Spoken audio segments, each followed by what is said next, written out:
جی بسم اللہ الرحمن الرحیم. ڈیئر اسپائرنٹ جو ابھی اس سال ایگزام دے رہے ہیں اور جتنے پیپرز ہوئے ہیں اور جو ابھی آنے ہیں جو کہ ہونے ہیں، جیسے کہ پاک افیئر کا پیپر ہوا ہے، کرنٹ افیئر کا ہوا ہے، آئی آر کا ہوا ہے، اور جن میں جتنے بھی کنٹمپریری سوال آئے ہیں تو ہمارے مینٹورز نے جو پڑھایا ہے اور ان میں سے کتنا پورشن پیپرز میں آیا ہے، تو آج ہم اس پہ ہی ڈسکشن کریں گے. تو ہمارے ساتھ سر فرید ہے. تھینک یو سر کہ آپ نے ہمیں ٹائم دیا. تو انشاءاللہ شروعات کرتے ہیں ہم کرنٹ افیئر کے پیپر سے. اس میں سوال آیا تھا سر کہ کریٹیکلی ڈسکس دیٹ وائی پاکستان's economic growth continues to be balance of payment constraint which is one of the core costs to keep the foreign exchange reserve under pressure. Do you think that Pakistan exports performance remains the most relevant long-term challenge to alleviate the balance of payment constraint for sustained economic growth and explain radical structural reforms to improve export performance?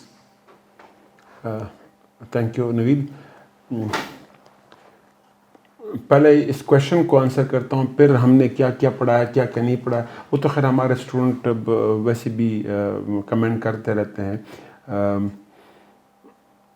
پہلے دن سے student کو ایک بات کی تھی کہ کچھ بھی ہو اس بار ایک بڑا پورشن، اکثریت کویشچن یا بڑے سارے کویشچنز آپ کی اکانومی پہ آنے ہیں. آپ اگر پاک افیئر کا پیپر دیکھیں، کرنٹ افیئر کا دیکھیں یا آئی آر پیپر بھی دیکھ لیں تو آپ کو اکانومی کے گرد کویشچنز ملیں گے. اور اسٹیٹمنٹ ایگزیکٹ یا تھوڑا بہت مولڈ کر کے چیزیں تقریباً وہیں آئی ہیں. میں اس بار تھوڑا سا کرنٹ افیئر کے پیپر میں ایف پی ایس سی نے مجھے بڑا میری عادتوں کو، یعنی نووا کی عادتوں کو خراب کیا ہے کہ ساتھ کے ساتھ کویشچنز آتے ہیں. اس بار 2 کویشچنز ایسے ہیں I should accept with brave heart کہ وہ 2 کویشچنز میں نے نہیں پڑھائے. نہ میں نے وہ پاپولیشن کا ٹاپک پڑھایا ہے اور نہ میں نے ترکی کا ریلیشن پڑھایا ہے. میں کا مطلب کیا، نووا نے یہ 2 ٹاپکس نہیں پڑھائے. ہمارے اے سی کے ٹیچر نے شاید پاپولیشن کا کروایا لیکن ترکی کا کویشچن ہم نے نہیں کروایا. لیکن بقیہ کویشچنز انشاءاللہ اسٹیٹمنٹ حد تک میں کلیم کرتا ہوں کہ یہ ہمارے الحمدللہ آئے ہیں. وہ حسن کے لیے آئی آر کا ہو یا ہمارے پاک افیئر کے ٹیچرز ہیں اس میں جو کنٹمپری کویشچن آئے ہوں، ظفر نقوی صاحب، ہمارے جتنے بھی جو ماشاءاللہ فیکلٹی ہیں تو they did really good. I am really proud of all of them. تو کوشش بڑی ہوئی ہے، الحمدللہ کویشچنز پھر آئے ہیں. 5 کویشچن تو کرنٹ افیئر میں ایز اٹ از آئے ہیں. آپ نے ایک کویشچن سے شروع کیا، balance of payment crisis. Revision class کو اٹھائیے گا، پچھلے جو اسٹوڈنٹس ہم سے پڑھ کے گئے ہیں ان سے، یہ ایون کویشچنز ان کو کروا کے دیے یا ہمارے جو ٹیسٹ سیریز ہیں ان سے، کہ یہ کویشچن ایز اٹ از ہم نے دیا ہے کہ بیلنس آف پیمنٹ کرائسس ہمارا سب سے بڑا مسئلہ ہے. میں نے سری لنکا پاکستان کی کمپیریزن کروائی ہو یا پاکستان کا جب ٹریڈ ڈیفیسٹ ڈسکس کیا ہو تو یہی کویشچن ہم نے اسی طریقے سے میں کروایا ہے. اس سوال کا وہ کیا ہے، جواب کیا ہے کہ بیلنس آف پیمنٹ کرائسس آپ کا سب سے بڑا مسئلہ ہے. بیلنس آف پیمنٹ کرائسس کا مطلب کیا، آپ کے کرنٹ اکاؤنٹ ڈیفیسٹ کا ایشو، وہ کتنا ہے آپ بتا دیں گے یہاں پہ. کیوں ہے؟ کیونکہ یہ ٹاپک پرائمریلی، اچھا پھر پہلے ہائی لائٹ کریں گے کہ آپ کا ٹریڈ ڈیفیسٹ کتنا تھا 2021-22 میں، پچھلے چند سالوں کا بتائیں گے. اسی طریقے سے بیلنس آف پیمنٹ میں ڈیٹ سروسنگ ہمارا کتنا بڑا پرابلم تھا، جو لون ہم نے پے کرنا تھا. آپ اس کے لیٹس سے 3-4 آرگیومنٹس یا پیراگرافس بلڈ کر لیں گے. کر دیا آپ نے. اس کے بعد ہے کہ آپ کے خیال میں کیا، اگر دوسرے کویشچن پارٹ کو میں صحیح ریڈ کر پا رہا ہوں کہ کیا پاکستان ایکسپورٹ، جو ایکسپورٹ ہے کیا وہ بیسک سولوشن ہے یا پرابلم بھی وہی ہے. ہم امپورٹ بیسڈ اکانومی رہے ہیں، ایکسپورٹ بیسڈ نہیں رہے ہیں. آپ یہ کنسیپٹ ایویلیویٹ کیا کہتے ہیں، ایلیبوریٹ کریں گے 1-2 پیراگراف میں. سولوشن کیا ہے؟ ہم نے فار ایگزامپل ریویژن کلاسز میں کروایا تھا کہ structural reforms, one of the structural reform is reforms in the industrial sector. تو آپ کی جو انڈسٹریز میں ریفارمز آئیں گی، فار ایگزامپل آپ نے textile industry, automobile industry, electronic industry, اس کے بعد پھر I T industry, edible products, for example edible oil کی انڈسٹری وغیرہ وغیرہ، یہ پروموٹ کرنا ہے. تو ہم نے پاکستان کو امپورٹ بیس سے ایکسپورٹ بیس پہ لے کے جانا ہے، اور وہ بھی انڈسٹریز میں. تو یہ ہے بیسیکلی کویشچن کا جواب. جن لوگوں نے یہ ڈائمینشن کور کیے ہیں یہ اس کا جواب تھا. جی بالکل سر ایسا ہی ہے. اس کی لاسٹ میں یہی کہا گیا ہے explain radical structural reforms to improve export performance. جی بالکل. سر نیکسٹ اور یہ ہم نے ریڈیکل ریفارم پر انڈسٹری میں صرف نہیں کرنے تھے, ایگریکلچر میں بھی کرنے تھے, کیونکہ یہاں پہ لفظ ریڈیکل ریفارمز ہیں. صرف انڈسٹری کا کہا یا agriculture general reforms, radical structure reforms کرنا ہے. تو ریڈیکل اسٹرکچر ریفارمز کہاں پہ کرنے تھے؟ 3 کرنے ہیں. ایک انڈسٹری میں, دوسرا ایگریکلچر میں, تیسرا آئی ٹی میں, اور آئی ٹی بھی انڈسٹری ہی میں ہے. تو اور اسی فارم میں پڑھایا گیا ہے ان کو, ایون ریویژن کلاسز میں بھی کروایا گیا تھا. تو ہوپ فلی جنہوں نے ہمارے ساتھ کلاسز لی ہیں یا ریویژن کلاسز لی ان کا یہ انشاءاللہ بڑا اچھا گیا وہ کویشچن. جی نیکسٹ کیا ہے؟ جی سر نیکسٹ سوال آیا تھا discuss the project idea of China Pakistan CPEC corridor which is the great leap forward of economic regionalization in the globalized world. Explains its potential advantages, challenges and future prospects. جی یہ question اس نے بڑا ہی generalise کیا ہے یا بڑے سارے areas کو کور کرنے کی اس میں کوشش کی ہے. یہ ٹاپک پڑھا کے ہم لوگ تک چکے ہیں اور ہم شور ہمارے اسٹوڈنٹ بھی ہم سے پڑھ کے تک چکے ہیں. ریویژن میں نے یہ ٹاپک انٹینشنلی نہیں کروایا تھا کیونکہ کروا کے تک چکے ہیں, کچھ نیا نہیں ملا تھا. صرف ایک آسپیکٹ تھا جو میرا خیال تھا کہ شاید آ جائے, and that is revival of CPEC, جس کو ہم سی پیک فیز 2 کہتے ہیں. اسٹوڈنٹس کو پڑھایا ہے, ریویژن میں ہم نے نہیں کروایا تھا. اس ٹاپک کا جو پہلا پورشن ہے وہ کیا کہہ رہا ہے؟ Project idea of CPEC. جی ریجنلائزیشن کی بات, great leap forward for economic regionalisation. دیکھیں پہلے آپ بتائیں گے کہ سی پیک کا بی آر آئی کا حصہ ہے. بی آر آئی پہ ایک پیراگراف لے آؤ گے, اس کے بعد سی پیک پہ بتاؤ گے سی پیک کے ڈائمینشنز ہیں کیا کیا, 1-2 پیراگراف اس پہ لے آؤ گے.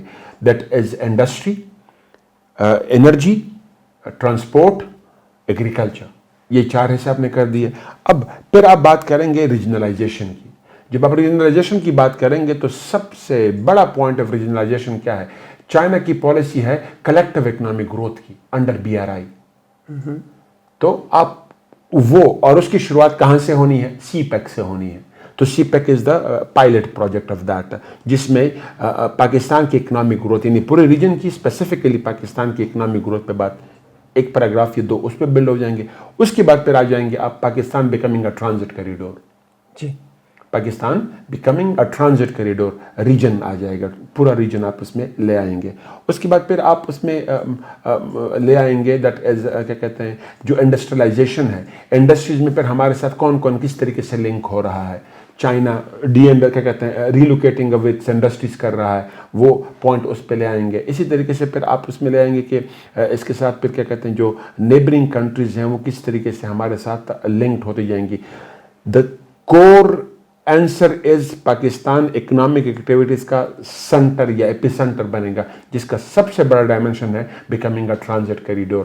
آگے اس کا دوسرا پارٹ کیا ہے کویشچن؟ سر اس میں پوٹینشیل ایڈوانٹیجز, چیلنجز اور فیوچر پراسپیکٹ. اچھا, جو ایڈوانٹیجز ہیں, پراسپیکٹس ہیں, وہ کیا ہیں؟ دیٹ از کہ میں نے 4 ایسے حصے بتا دیے. آپ ٹرانزٹ کوریڈور بھی بن جائیں گے, آپ کی انڈسٹریلائزیشن بھی ہوگی, آپ کی ایگریکلچریشن بھی ہوگی, اور آپ کا کیا کہتے ہیں انرجی سیکٹر بھی پروموٹ ہوگا. تو یہ تو پراسپیکٹس ہیں, ٹھیک ہے, ایڈوانٹیجز اینڈ پراسپیکٹس ہیں.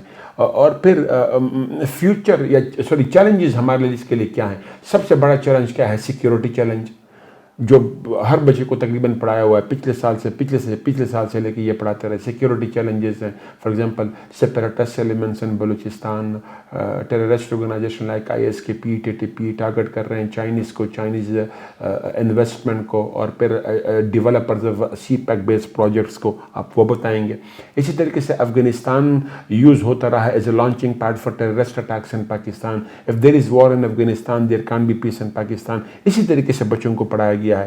اور پھر میری ٹائم سیکیورٹی تھریٹس بڑھ رہے ہیں. اس کے علاوہ پھر ایک اور بڑا چیلنج یہ ہے کہ ہمارے ہاں پولیٹیکل انسٹیبلٹی آئی ہے, انرجی کرائسس بڑا ہے. اس کی وجہ سے جو چائنیز انویسٹرز ہیں, یا ریوائول آف ملیٹنسی ہوا ہے, اس کی وجہ سے چائنیز انویسٹر جو ہے وہ ڈسکریج ہو رہا ہے, رائٹ جی. تو یہ اس کے میجر ڈائمنشن تھے. لیکن اس کو چیلنجز پہ اینڈ نہیں کرنا تھا, اس کو اینڈ کرنا تھا پراسپیکٹس پہ, کہ پراسپیکٹس کیا ہیں انڈسٹری کے لیے, ایگریکلچر کے لیے, اور ٹرانزٹ کوریڈور بننے کے لیے. جی تھینک یو سر. سر ایک اور سوال آیا ہے جو کہ نا Russian invasion of Ukraine which have considerable socio economic political and strategic consequences on the world explains its devastating impacts on Pakistan and its severe lesson for the countries survival. Thank you. Question کا پہلا part ہے explain, دوبارہ revive کریں گے sir. the core causes of Russian invasion of Ukraine. Core cause, Russia نے اس کو invade کیوں کیا, یہی کوشچن IR میں بھی آیا ہے لیکن اس کی ورڈنگ ڈفرینٹ ہے. جو John Mearsheimer, one of very great teachers of mine, وہ یہی کہہ رہے ہیں کہ امریکہ از ریسپانسبل فار دا, کیا کہتے ہیں, رشیاز اٹیک آن یوکرین. تو ہمارے تمام بچوں کو یہ ٹاپک میں نے اسی سٹائل میں پڑھایا ہے کہ نیٹو ایکسپینشن, یورپین یونین کی expansion and NATO expansion towards the immediate neighbourhood of Russia, جس میں بالٹک ریجن ایسٹرن یورپ ہے, یعنی وہ ممالک جو USSR کا حصہ تھے یا وارسا پیکٹ کا حصہ تھے, اس میں نیٹو کی ایکسپینشن اسپیسیفکلی. اس سے کیا ہوا, اسٹریٹجک سفوکیشن, کنسرنز رشیا کے بڑھ گئے, اس کی وجہ سے اس نے حملہ کر دیا. تو بیسک اس کو ہم یہ دیکھتے ہیں کہ رشیا نے حملہ کیا کیوں. ٹھیک نا, رشیا نے حملہ کر دیا, پھر دوسرا پارٹ اس کا کیا ہے, کا ہے considerable socio economic political and strategic consequences on the world. اب جب آپ سوشل امپلیکیشن کی بات کریں گے تو سوشل کہاں سے شروع کر لو, کیا کہتے ہیں, یوکرین سے شروع کرو. یوکرین کی اوور آل تو جو کیا کہتے ہیں ڈسپلیسمنٹ ہوئی ہے, ریفیوجیز بنے ہیں, یورپ میں ریفیوجیز آئے ہیں, تو آپ سوشل کو اس کنٹیکس میں لیجئے گا. اس کے بعد پھر ہم جب اکنامی کی بات کریں گے تو رشیا پہ سینکشنز آئے ہیں, تو اس کی وجہ سے پرائس ہائیک آیا ہے اب ہائیڈروکاربنز انٹرنیشنل مارکیٹ میں. کموڈیٹی سپر سائیکل پہلے سے تھا, اس نے انٹینسیفائی کر دیا, یہ بات آپ کریں گے, اور یہ بھی ڈیٹیل میں بچوں کو ہم پڑھا چکے ہیں, ریویژن کلاسز میں بھی کروا چکے ہیں. اس کے بعد پھر ایک اور چیز اس میں ہے, دیٹ از یوکرین جو ہے ایک بڑا ایکسپورٹر رہا ہے آف گرینز, اس کے ایکسپورٹس کم ہوئے تو وہ بھی کموڈیٹی کی پرائسز بڑھ گئی ہیں, تو آپ کا اکنامک اس کو اس طریقے سے. اکنامک کا ایک اور بھی اس میں اٹھائیے گا, دیٹ از یوکرین پہ جو حملہ ہوا اس سے کم از کم $600 بلین لاس ٹو یوکرین ہوا ہے, جو انفراسٹرکچر لاس ہوا ہے. تو آپ اکنامک میں وہ بھی ایڈ کریں گے. سوشل بتا دیا, اکنامک بتا دیا, تیسرا جیو پولیٹیکل ہے, اسٹریٹجک کنسیکوینسز. Strategic consequences. دو باتیں ہیں, is it the revival of کیا کہتے ہیں ریسرجنس آف رشیا ہے یا ریوائول آف نیٹو ہے. بچوں کو ان ورڈز میں ایگزیکٹلی کروایا گیا ہے. ایک طرف پہ رشیا ریسرچ کر رہا ہے, دوسری طرف پہ نیٹو ریوائیو کرنے کی کوشش کر رہا ہے. تو یہ اس کوشچن کا جواب تھا. ٹھیک سر, لیکن اس کے پاکستان کے ریلیٹڈ ہے وہ پورشن کیا ہے sir. Explain its devastating impacts on Pakistan and its severe lesson for the country survival. جی, پاکستان کی فورن پالیسی کے لیے چیلنج اس میں کیا آیا ہے, دیٹ از کہ پاکستان کے پرائم منسٹر کا وزٹ ہوا ہے رائٹ اس ٹائم پہ جب رشیا نے حملہ کر دیا یوکرین پہ, اور یہ ہمارا جو وزٹ ہے وہ انٹرنیشنلی بڑا کیا کہتے ہیں کرٹیسائزڈ ہوا. اسی طریقے سے پھر دوسرا دیٹ از US نے, یورپ نے ہم سے ڈیمانڈ کی کہ ہم یورپین انویژن کو کرٹیسائز کریں, اس کو انویژن کہیں اور اس کے خلاف وہ دے دیں, اوپینین دے دیں. ہم نے یہ اوپینین دیا کہ war is not the solution. Russia کے اسٹریٹجک کنسرنس کو ہم انڈرسٹینڈ کرتے ہیں, لیکن انویژن یا اٹیک جو ہے یا وار سلوشن نہیں ہے, ڈپلومیسی. تو یہ ہمارا جو یہ والا سٹانس ہے وہ ویسٹ میں اس طریقے سے کیا کہتے ہیں اس کو اپریشیٹ نہیں کیا گیا. اس کی وجہ سے پھر کیا ہوا ہے, پاکستان کے ساتھ پولیٹیکل ریلیشن سیویئر ہونا شروع ہوئے. یورپ اور US نے ہمارے ساتھ یہ اس کی کیا کہتے ہیں ریلیشن سیویئر ہوئے. پھر یہاں پہ ہمارے لیے جو ریکمنڈیشن ہے کہ ہم آگے اس پہ کیا کر سکتے ہیں, کہ دیکھیں ہم نے انرجی خریدنی تھی ان سے, اور وہ خریدنے کی ابھی بھی کوشش کر رہے ہیں, وہ ہمیں کرنی چاہیے تھی. لیکن پھر پہلے بھی ہمیں کلیئرٹی کے ساتھ یہ بات کرنی چاہیے تھی کہ لفظ ہم نے اٹیک, وار, جو بلیٹنٹ وار ہوا ہے یہ نہیں ہونا چاہیے تھا, یہ ہم کہتے ہیں. لیکن ہم وہ ہمارے لیے شاید پاسبل شروع میں نہیں تھا, جو بعد میں ہمارے آرمی چیف نے کہہ دیا کہ یہ انویژن جو ہے وہ شاید سلوشن نہیں تھا. یہ ہم کہتے ہیں. اب فیوچر اس کے لیے ریکمنڈیشن کہ ہمارے لیے کیا ہو سکتا ہے.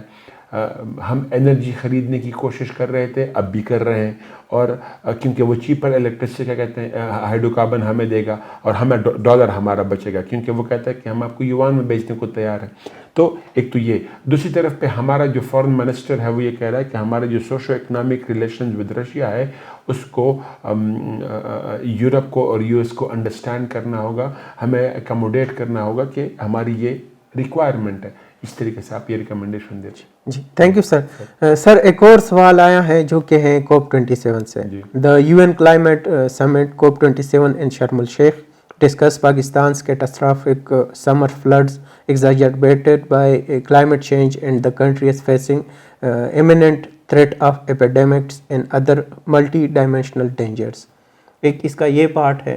دوسرا پارٹ ہے discuss the COP27 road map to face the challenge of climate change and proposed measures for the reconstruction and rehabilitation of Pakistan. اچھا, یہ جو کویشچن ہے بیسیکلی ہوپ فلی بچوں نے صحیح پک کیا ہوا ہوگا. جن لوگوں نے فلڈس کو ڈیٹیل میں ڈسکس کیا ہے نا, یا وہاں سے جواب کو شروع کیا ہے, اس نے کویشچن کو صحیح پک نہیں کیا. COP27 کا پلیٹ فارم کیسے یوز ہوا ہے, کیسے ہائی لائٹ ہوا ہے COP27 کے پلیٹ فارم پہ, دا فلڈز اینڈ اٹس ڈیواسٹیشن امپلیکیشنز ان پاکستان. یہ آئیڈیا بیسیکلی یوں ہے کہ COP27 کے پلیٹ فارم پہ کس طریقے سے یہ پروجیکٹ ہوا ہے, مطلب ہم نے کیسے پروجیکٹ کیا ہے, اور بلکہ انٹرنیشنل جو کیا کہتے ہیں جو اینٹائی کلائمیٹ ایفرٹ کرنے والے کنٹریز ہیں, لیڈرز ہیں, انہوں نے اس کو کس طریقے سے پروجیکٹ کیا ہے. جن میں سے ہم بات کریں گے نمبر 1, سب سے پہلے آپ کوٹ کریں گے the prime minister of Pakistan. اس کے بعد پھر 50 کنٹریز ہیں, انہوں نے کیا کہا جس کو پاکستان نے لیڈ کیا. دوسرا پھر آپ کے جو UN سیکرٹری جنرل ہے انہوں نے کیا کہا. اسی طریقے سے فار ایگزامپل جو ہیومن وہ پہ ہیں ہماری وہ جو ایکٹریس ہیں UN کی جو انہوں نے کیا کہا. اس طریقے سے امریکن پریزیڈنٹ نے کیا کہا, چائنیز نے کہا کیا, چائنیز پریزیڈنٹ نے کیا کہا, اینڈ گو آن. کئی سارے لیڈرز نے ہمارے فلڈس پہ بات کی ہے. آپ نے وہ بیسیکلی چند لوگوں کو مینشن کر دیا, انہوں نے کیا کیا باتیں کی. پھر کیا باتیں کی یہ بتانا تھا, کیا کیا باتیں کی ہیں کہ پاکستان میں فلڈز کی انٹینسٹی کیا تھی, فلڈز کی انٹینسٹی تھی کتنی, اور ان فلڈز کی ڈیواسٹیشن کیا ہوئے, فلڈ کی انٹینسٹی اینڈ امپلیکیشنز یہ. اور اس کے بعد پھر تیسرے سٹیج میں کرنا تھا کاز کیا تھا, دیٹ از اے رین فال. رین فال کیوں ہوا ہے اینڈ میلٹنگ آف گلیشیئرز کیوں ہوا ہے, because of global warming, climate change جو ہو رہا ہے یہ. اس کے بعد پھر دوسرا اس کا وہ ہے کہ دیٹ از کہ روڈ میپ فار ریکنسٹرکشن ان پاکستان. جو 50 کنٹریز نے وہ کیا کیا کہتے ہیں آرگنائزیشن ہے جس کو پاکستان نے لیڈ کیا, کہ جو ممالک افیکٹ کر رہے ہیں بیکاز آف کلائمیٹ چینج, جن میں سے Pakistan one of the worst affect ہی ہے, ان کے لیے کیا ہو, ایک فائنانشیل ایلوکیشن ہو. دیٹ از جو ایک مخصوص فریز استعمال ہوا ہے جو میرے مائنڈ سے اسکپ کر گیا ہے, ڈیمیجز اینڈ لاسز. اس پہ بات کہ پاکستان کو ڈیمیجز کتنی ہوئی ہیں, اور اس کے لیے پھر جو ڈیمیجز اینڈ لاسز ہوئے ہیں اس کے لیے آپ کو ایلوکیشن کرنی ہوگی, کیونکہ جو ہمارے ساتھ ہوا ہے وہ ہماری وجہ سے نہیں ہوا ہے, وہ ہماری وجہ سے نہیں ہوا ہے, وہ ورلڈ کی وجہ سے ہوا ہے. تو یہ اب اس فورم کو, کلائمیٹ فورم کو, جو COP27 اینڈ آگے جو UAE میں آئے گا, ان کو ہم استعمال کریں کہ پاکستان میں جو disasters implications of climate change ہوا ہے, فلڈز ہوا ہیں, اس کے لیے ہمیں فائنانشلی سپورٹ کیا جائے. فار ایگزامپل ایک پیکیجز دیے جائیں جس میں world bank, Asian development bank, Islamic development bank, جتنے بھی ہیں IMF وغیرہ, ایک تو یہ ہمیں پیکیجز دیں. دوسرا جتنے بھی کنٹریز ہیں جو کلائمیٹ ڈیزاسٹر کے لحاظ میں کنٹریبیوٹ کرتے ہیں وہ ہمیں فنڈز دیں. 2. تیسرا یعنی مانیٹری باڈیز, کنٹریز. تیسرا جو مانیٹری باڈیز ہیں like IMF, Asian development bank, جو ہم سے لون لے رہے ہیں, وہ ہمیں کیا کر دیں, ان لون کو واپس کرنے میں ہمیں کیا کر دیں, ٹائم دے دیں, کیونکہ ہمیں اکنامک کرائسس کا سامنا ہے, اوپر سے یہ فلڈز آئے ہیں, اور پھر ہمیں جو آگے لون دیے جائیں وہ ایزیئر ٹرمز اینڈ کنڈیشن پہ دیے جائیں. یہ یوں کرنا تھا اس کو. Thank you sir. سر